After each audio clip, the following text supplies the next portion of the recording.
அனைவருக்கும் வணக்கம்.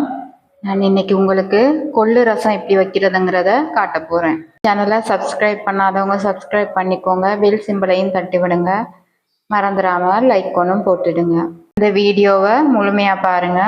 அப்பதான் நான் என்ன செய்ய போறேங்கிறது உங்களுக்கு விளங்கும். நான் கொள்ளு எடுத்து ஃபுல்லா ஊற விட்டு அவிச்சு எடுத்து வச்சிருக்கிறேன். இப்போ நாங்கள் இதை மிக்சியில அரைச்சிட்டுருவோம். அரைச்சி வச்சிருக்கேன் பாருங்க. இதோட இஞ்சி, வெள்ளைப்பூடு,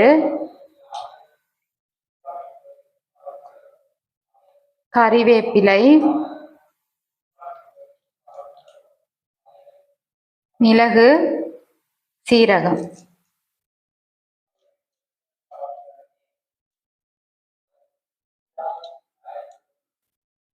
இப்ப நாங்க இத நல்லா அரைக்காம கொரகொரப்பான தன்மையில அரைச்சிப்போம்.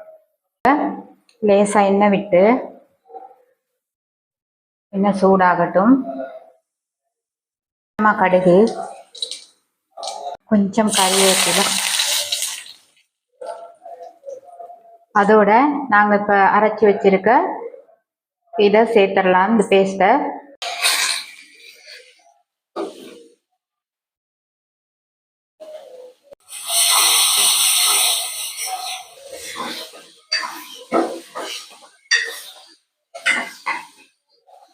நல்லா எண்ணெயிலே இப்படி வேக விடுங்க. கொஞ்சம்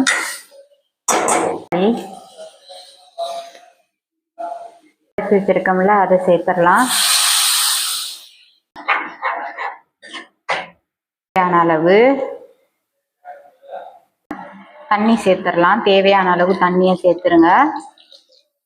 இதை கொதிய விடக்கூடாது.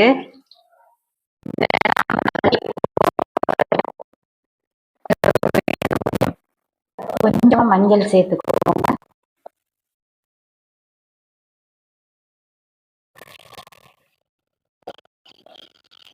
பாருங்க, லேசா கொதிய ஆரம்பிக்குது.